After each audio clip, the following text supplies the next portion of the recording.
नमस्कार, आप देख रहे हैं नेशनल न्यूज़ टुडे। खबरें वही जो हो सही। मैं विजय कुमार सिंह। अब देखें ये खबर।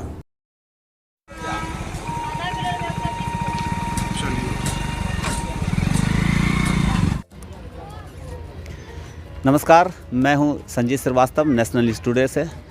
अभी मैं सिमरिया आया हूं, जहां की 18 तारीख से राजकीय कल्पवास मेला की शुरुआत होगी और इसी बीच अर्धकुंभ भी यहाँ लगाया जाएगा।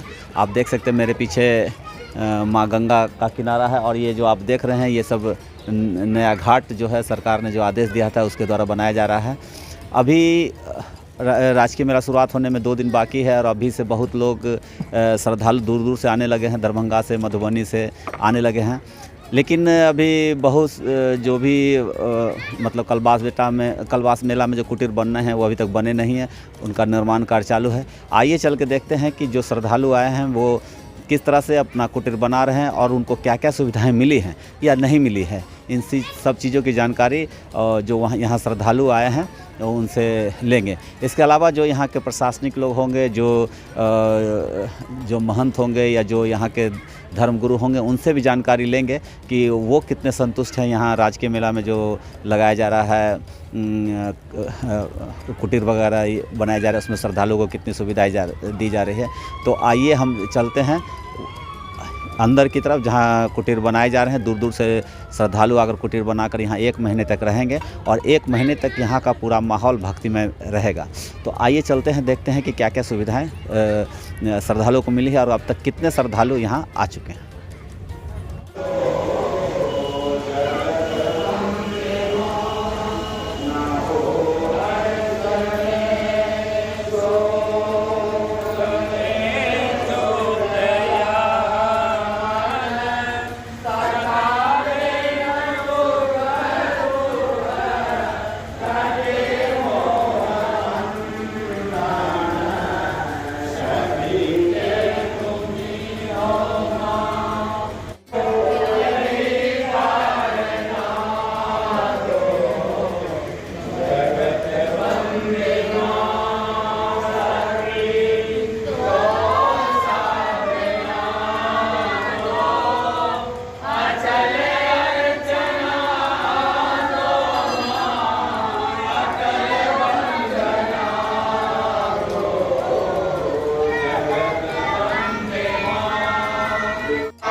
हमारे बीच कुछ साधु संत भी आए हुए हैं। आइए इनसे बात करते हैं कि यहाँ ये किस लिए आए हैं और कब तक यहाँ रहेंगे और किस तरह की यहाँ व्यवस्था अभी चल रही है। महाराज, आप कहाँ से आए हैं, पहले ये बताएं। मधुबनी डिस्ट्रिक्ट, स्थान महादेवा, अखिल भारतीय सनातन धर्म प्रचारक है, भारत सरकार से मान्यता प्राप्त है। 1 महीना तक कथा प्रवचन सत्संग कीर्तन के कार्यक्रम चलता है और अटूट भंडारा निःशुल्क हैं। यहाँ हजारों तपस्वी लोग जुड़ते हैं। हम लोग तपस्वी त्यागी हैं और भारत सरकार के हम लोग एक स्तंभ हैं। तो अभी यहाँ पर कितने दिन तो रहेंगे और क्या व्यवस्था है, क्या लगाने वाले हैं यहाँ पर? यहाँ सत्संग के कार्यक्रम चलेगा, रामायण की पाठ होगी, रामधुन होगा और श्रीमद् भागवत महापुराण की कथाएं होती है। इस जगह अखंड भंडारा के कार्यक्रम चलता है। 1 महीना तक हम लोग पूर्णिमासी तक रहेंगे। जी श्रीमान, भारत सरकार से मैं मांगता हूँ कि हम लोगों को सहानुभूति मिलना चाहिए। तो अभी कहाँ तक यहाँ भवन आप क्या बना रहे, कब तक बन जाएगा यहाँ आपका? हमारा भवन कल तक बन जाएगा। आज गाड़ी पीछे रुक गया है, आ रहा था, जाम लगा हुआ था, इसीलिए गाड़ी आ रहा है। हम लोग मोटरसाइकिल से चले आए हैं। जी धन्यवाद। तो इस तरह से देख रहे हैं कि यहाँ अभी से ही लोग तैयारी, हालांकि ये 2 दिन के बाद यहाँ पर राजकीय मेला का उद्घाटन होना है, शुरू हो जाएगा 18 तारीख से, लेकिन अभी से लोग अपना यहाँ स्थान या अपने जो रहने की जगह है वो बना रहे हैं और यहाँ लगातार 1 महीना तक भक्तिमय का माहौल रहेगा। ये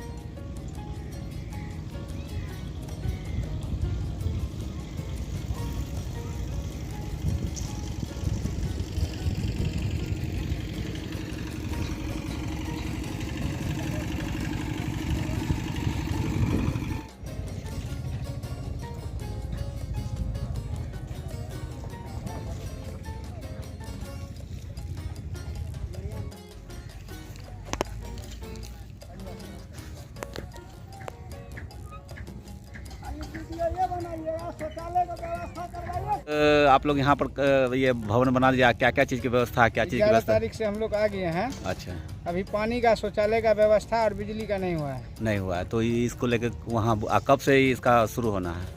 ये तो हम लोग को जो है सो परसों संक्रांति है, 18 तारीख से। लेकिन अभी तक ये तीनों की व्यवस्था नहीं नहीं हुई। जी, क्या नहीं क्या हुआ चीज़ है। का दिक्कत है हो रहा है? पानी का सबसे पहला, बिजली का दिक्कत है, अच्छा, शौचालय का भी जरूरी है और वो सब नहीं हुआ है। जी। नहीं, इसको लेकर किसी से बातचीत आप शिकायत किए हैं? 2-3 अफसर को कल मैं बोला, लेकिन क्या ही नहीं। क्या नाम हो आपका? हमारा नाम संतोष दास जी महंत। ठीक, कहाँ से है? हम लोग बिहार से हैं। ठीक। ये क्या बन रहा है और कब तक बन जाएगा ये? अच्छा, कितने लोगों के लिए बन रहा है? कितना, मतलब कितना बनेगा? कै गो? 3 गो।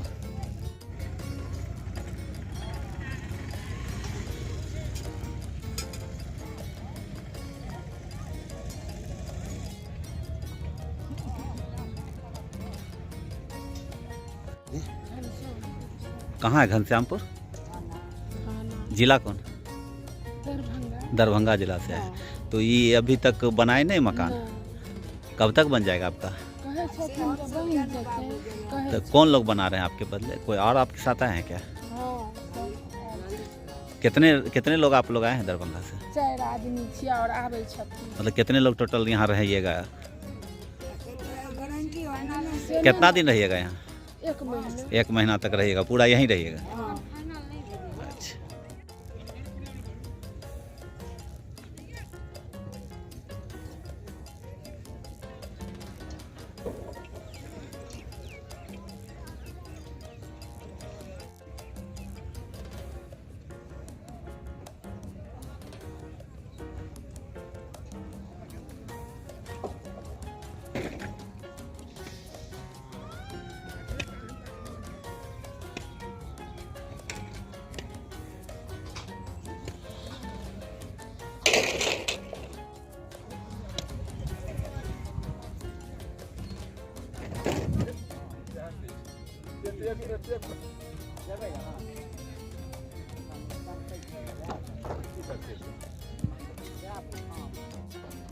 सर ये ज़रा बताएं कि किस तरीका की अभी तैयारी चल रही है और जो श्रद्धालु आ रहे हैं उनको किन किन चीज़ों की सुविधा मिल जाएगी सर? क्या सुविधा मिलेगी तो सरकार जानेगी। जी। हमको कोई सूची नहीं दिए हैं जो हम ये आपकी सुविधा करेंगे। अच्छा। कोई सामने देते इतनी सुविधा होने वाली है तब ना हम आपको कहेंगे। अभी मिट्टी की व्यवस्था किए हैं, बिजली की व्यवस्था किए हैं, नल की व्यवस्था की है, शौचालय लग रहे हैं, नल लग रहे हैं, श्रद्धालु आ रहे हैं, भक्तगण आ रहे हैं, व्यवस्था जैसे जैसे आ रही व्यवस्था हो रही। तो आप लोग भी तो कोई सूची दिए होंगे कि इतना चीज़ श्रद्धालुओं को होना चाहिए। हमने जितना को दिया उतना में अभी नहीं दिया। हमने कहा कि राशन की दुकान दीजिए, सिलेंडर की व्यवस्था करा दीजिए, तो ये सब अभी नहीं हुई है। अभी आप नल लग रहे हैं, शौचालय बन रहे हैं और बिजली लग रही है। रात के 11 बजे तक देती है बिजली और उसके बाद काट देती है। हमने पूछा था बिजली वालों से कि क्या नियम है, तो हमको आदेश है 18 से। हमने कहा इतनी जो पब्लिक आ गई है उसकी क्या होगी, चोरी चमारी होगी, कौन जिम्मेवार होगा। कहा हम जिम्मेवार तो नहीं हो सकते हैं, आप क्या कर सकते हैं।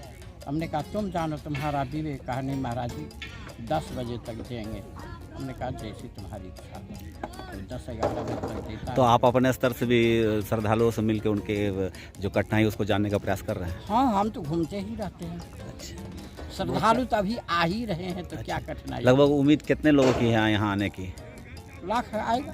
लाख आएगी। हाँ। अच्छा सर।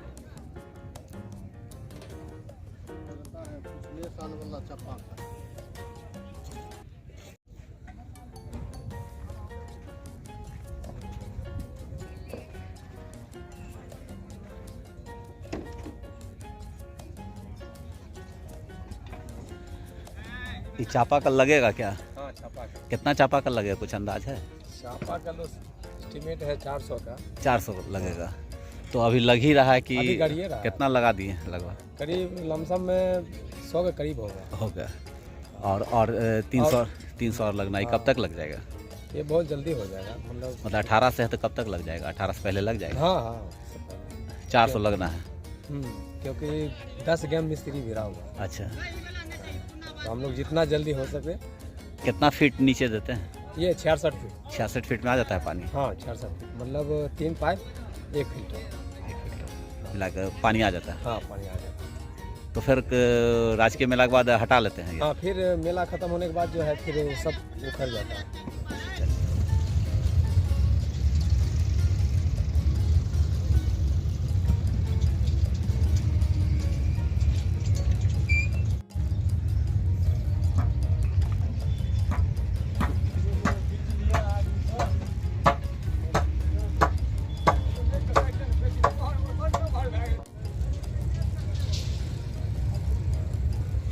हाँ, क्या समस्या अभी कुछ है?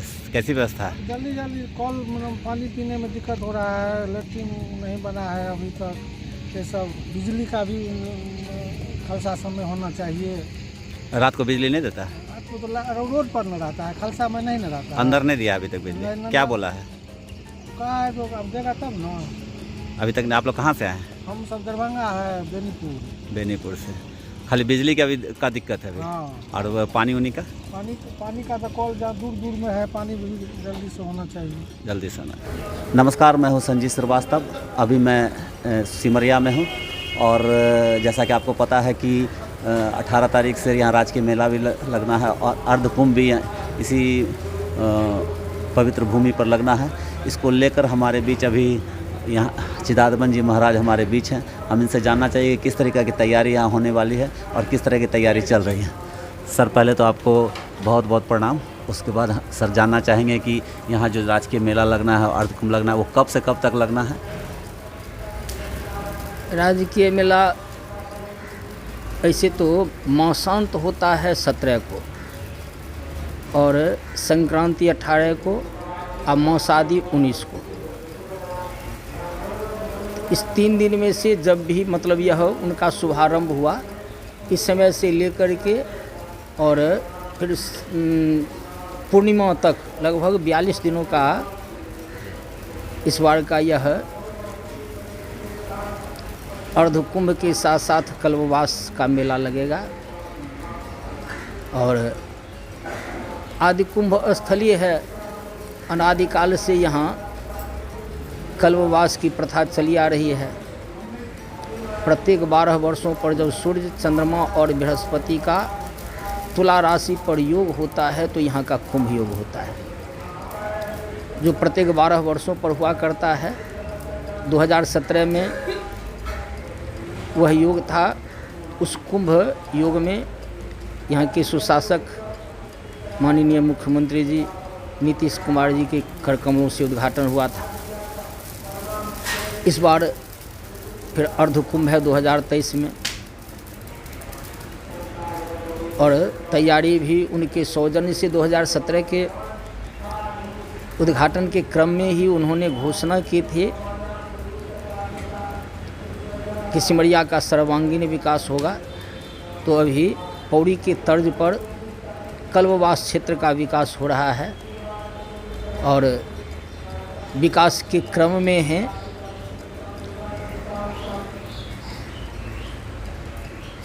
व्यवस्था भी अच्छी देखी जा रही है। जब शुभारंभ होता है तो फिर आम जनता जब इससे से अधिक लाभान्वित होगी और समुचित व्यवस्था देखी जाएगी, तब फिर विशेष इस पर प्रकाश डाला जाएगा। तो अभी तत्काल किन किन चीज़ों के, खासकर जो आएंगे श्रद्धालु 1 महीना तक यहाँ रहेंगे, तो उनको लेकर उनके लिए क्या क्या व्यवस्था भी की गई है और आप लोग कितने उससे संतुष्ट नज़र आ रहे हैं? प्रधानता तो है जैसे घाट श्रेष्ठ हो, आने का मार्ग मतलब बाट श्रेष्ठ हो, उनके निवास के लिए सुव्यवस्था हो, साथ ही साथ है उनको किसी प्रकार का दिक्कत न हो, मतलब सुरक्षा की समुचित व्यवस्था हो, इसको अधिक श्रेष्ठ माना जाता है। साथ ही साथ लोग सत्य सनातन धर्म क्या है, भारतीयता क्या है और हमारी संस्कृति, हमारा समाज, हमारा राष्ट्र इससे क्या लाभान्वित होता है, इस पर जो देश देशांतर के संत वृंद पधारेंगे या यहाँ शिविर लगा करके जो राष्ट्र हित में, जनहित में, समाज संस्कृति हित में कार्य करेंगे, तो उनसे केवल यहाँ का वातावरण ही शुद्ध नहीं होता, पवित्र नहीं होता, और यह केवल इस जिला के लिए नहीं बल्कि संपूर्ण बिहार और भारतवासियों के लिए है।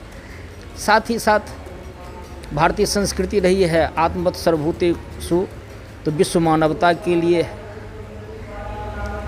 तो अभी तो आगे के क्रम में देखा जा रहा है बहुत अच्छी व्यवस्था चल रही है, और माता जी से प्रार्थना है कि शांतिपूर्ण ढंग से सुव्यवस्थित यह अर्धकुंभ और कल्पवास सबके लिए लाभकारी हो। जी, अर्धकुंभ में 2011 में जब हुआ था तो उसमें मैं शुरू से ही यहाँ था। जब वहाँ पर कलश की स्थापना हुई थी और उसके बाद से मैं लगातार रहा। वो बहुत ही सफल कार्यक्रम था और लगभग 20 लाख से ज़्यादा लोग आए हुए थे। तो इस बार कहाँ से लोग आ रहे, इस बार भी वैसा ही आयोजन, कहाँ से साधु संत आ रहे हैं और कौन कौन लोग आ रहे हैं खासकर विशेष?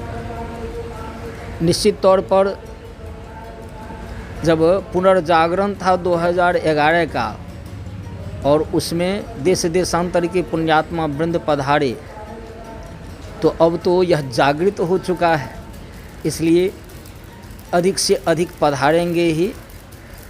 और जिन संतों में यह भाव है कि हमारा राष्ट्र अतीत के गौरव को प्राप्त करे, कारण बहुत दिनों तक यह दास्ता की बेड़ी से जकड़ी रही, अतीत का गौरव प्राप्त करे, वे सब बुलाने से भी और कुछ बिना बुलाए भी, कारण कि यह सबका दायित्व होता है। हम हमारी भारत माता हैं, हम भारत माता के संतान हैं और माता के प्रति हमारा कर्तव्य बनता है, संस्कृति, समाज और राष्ट्र के प्रति हमारा कर्तव्य बनता है। तो जिनमें कर्तव्य का भान होगा तो यहाँ तो आमंत्रण और बिना आमंत्रण का पधार करके और वे इसे सुसज्जित करेंगे। जी, अब थोड़ा सा ये जानना चाहेंगे कि किस तरह से आप हम लोग को खासकर बताइए। बहुत से ऐसे भी श्रद्धालु हैं या भक्त हैं जो पूरी तरह इसके यहाँ जो माँ गंगा है और उससे जो जुड़ा कुंभ का ये जो संबंध है वो किस रूप में है, थोड़ा सा इसको बताएं तो हम लोग को भी ज़्यादा जानकारी हो। देखें, इस समय हम सब के सब प्रजातंत्र में हैं, जिसके 4 स्तंभ होते हैं, कार्यपालिका, विधायिका, न्यायपालिका और चतुर्थ स्तंभ आप ही मीडिया बंधु हैं राष्ट्र के। इस 4 स्तंभ में अभी चारों स्तंभ सबल देखा जा रहा है और इसीलिए यह विश्वास है कि हम अपने अतीत के गौरव को प्राप्त करने की ओर तीव्र गति से अग्रसर हैं। और निश्चित तौर पर इस प्रकार से अति सराहनीय आप सबों का पग बढ़ता रहा तो भविष्य काफ़ी उज्जवल दिखाई पड़ता है। धन्यवाद सर। जैसा कि आपने देखा कि चिदात्मन जी महाराज ने बताया कि यहाँ व्यवस्था अच्छी है और पूर्व से भी 2011 लगभग 12 साल हो गए हैं और मैं लगातार यहाँ आता रहा हूँ सिमरिया में। और जब तक महाराज हैं जब से इनकी देख रेख में ये काम हो रहा है तो पूरी तरह ये सफल होता है। ये खुद भी लगे रहते हैं। मैंने कितनी बार जब मैं आया तो यहाँ पर मैंने देखा कि हजारों की संख्या में श्रद्धालु यहाँ भंडारा में शामिल होते हैं। सारी व्यवस्था महाराज की होती है और उम्मीद है कि इस बार भी जो राजकीय मेला है और जो अर्धकुंभ लगने वाला है चिदात्मन जी महाराज के नेतृत्व में सफल होगा और दूर दूर से लोग यहाँ आकर यहाँ गंगा लाभ उठाएंगे। धन्यवाद। इस तरह आपने देखा कि किस तरह जो यहाँ राजकीय कलवास मेला लगना है सिमरिया में वो अभी शुरुआती दौर पर है। अभी बहुत से श्रद्धालु यहाँ नहीं आए हैं, बहुत दूर दूर से श्रद्धालु आना शुरू किए हैं। हज़ारों की संख्या में यहाँ श्रद्धालु आएंगे। और जहाँ तक सुविधाओं की बात है तो आपने देखा कि अभी भी सुविधाएं जो सरकार की तरफ से दी जाने वाली वो लगातार चल रही है। अभी बिजली लगाए जा रहे हैं, चापाकल लगाए जा रहे हैं, शौचालय की व्यवस्था की जा रही है। हालांकि ये बहुत बड़े स्तर पर अभी तक नहीं हुआ है, शौचालय अभी बनाए ही जा रहे हैं, चापाकल लगाए ही जा रहे हैं। श्रद्धालुओं ने यहाँ तक बताया कि बिजली की व्यवस्था रात 9-10 बजे तक ही की गई है और ख़ासकर मुख्य मार्ग में ही की गई है। लेकिन जो खालसा या जो टेंट लगाए गए हैं उसके अंदर अभी भी बिजली की व्यवस्था नहीं की गई है। उम्मीद है कि सरकार इन बातों को ध्यान देगी और जल्द से जल्द श्रद्धालुओं के लिए बेहतर व्यवस्था का उपाय करेगी। सिमरिया से राजीव नयन के साथ मैं Sanjeet Srivastava, National News Today के लिए।